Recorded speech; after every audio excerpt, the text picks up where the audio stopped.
Basit wedding mall, Basith arcade, Poongottukulam, Tirur.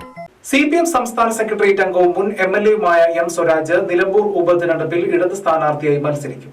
CPIM സംസ്ഥാന secretariat അംഗവും മുൻ MLA-യുമായ M. സ്വരാജ് നിലമ്പൂർ ഉപതെരഞ്ഞെടുപ്പിൽ ഇടതുമുന്നണി സ്ഥാനാർത്ഥിയായി മത്സരിക്കും. പാർട്ടി സംസ്ഥാന സെക്രട്ടറി MV ഗോവിന്ദനാണ് സ്ഥാനാർത്ഥിയെ പ്രഖ്യാപിച്ചത്. തൃപ്പൂണിത്തുറയിൽ നിന്നും 2016 MLA ആയ M. സ്വരാജ് കഴിഞ്ഞ തവണ പരാജയപ്പെടുകയായിരുന്നു. സ്ഥാനാർത്ഥി നിർണയത്തിൽ തീരുമാനമെടുക്കാൻ ഇന്ന് ചേർന്ന CPM സംസ്ഥാന സെക്രട്ടേറിയറ്റ് യോഗത്തിലാണ് തീരുമാനം. ഒരു പാർലമെന്റേറിയൻ എന്ന നിലയിലും പൊതുപ്രവർത്തകൻ എന്ന നിലയിലും കമ്മ്യൂണിസ്റ്റ് തൊഴിലാളി വർഗ പ്രസ്ഥാനത്തിൻ്റെ പ്രിയപ്പെട്ട നേതാവെന്ന നിലയിലും ഉയർന്നു വന്ന് ഇന്ന് പാർട്ടി സംസ്ഥാന സെക്രട്ടേറിയറ്റിൻ്റെ ഭാഗമായിട്ട് പ്രവർത്തിക്കുന്ന സഖാവ് സ്വരാജ് ഈ രാഷ്ട്രീയ പോരാട്ടത്തിൻ്റെ മുമ്പിൽ നിർത്തി പോരാട്ടം നയിക്കണം എന്ന് തന്നെയാണ് പാർട്ടി ഉദ്ദേശിക്കുന്നത്.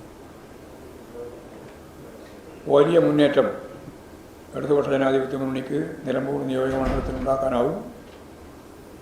വരാൻ പോകുന്ന തദ്ദേശ സ്വയംഭരണ സ്ഥാപനങ്ങളിലേക്കുള്ള തിരഞ്ഞെടുപ്പും അതിനെ തുടർന്ന് നടക്കാൻ പോകുന്ന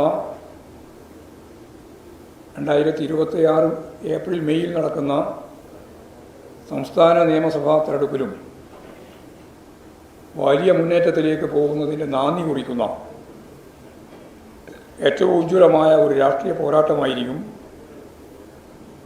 നിലമ്പൂർ ഉപതെരഞ്ഞെടുപ്പിൻ്റെ ഭാഗമായിട്ട് നടക്കുക എന്ന കാഴ്ചപ്പാടോടുകൂടി തന്നെയാണ് പാർട്ടി സഖാവ് സ്വരാജിനെ സ്ഥാനാർത്ഥിയാക്കാൻ വേണ്ടി നിശ്ചയിച്ചിട്ടുള്ളത്. നിലമ്പൂരിൽ ഒരു രാഷ്ട്രീയ പോരാട്ടം തന്നെയാണ് ഇടതുപക്ഷം കാണുന്നതെന്നും MV ഗോവിന്ദൻ പറഞ്ഞു. ഈ രാഷ്ട്രീയ പോരാട്ടത്തിൽ M. സ്വരാജ് സ്ഥാനാർത്ഥിയാകണമെന്നും പാർട്ടി സെക്രട്ടേറിയറ്റ് യോഗത്തിൽ തീരുമാനിച്ചത്. ഒരു പാർലമെന്റേറിയൻ എന്ന നിലയിലും പൊതുപ്രവർത്തകൻ എന്ന നിലയിലും ഉയർന്നുവന്ന സ്വരാജിനെ രാഷ്ട്രീയ പോരാട്ടത്തിൽ മുന്നിൽ നിൽക്കണമെന്നും പാർട്ടി ആഗ്രഹിക്കുന്നത്. നിലമ്പൂർ നിയോജക മണ്ഡലത്തിൽ ഈ തെരഞ്ഞെടുപ്പിൽ ഇടതുപക്ഷത്തിന് വലിയ മുന്നേറ്റമുണ്ടാക്കാൻ സാധിക്കുമെന്നും MV ഗോവിന്ദൻ പറഞ്ഞു. വലിയ ഷോറൂം, വലിയ സൗകര്യങ്ങൾ, വലിയ ഫാമിലി തിരൂരിൽ. Family wedding centre.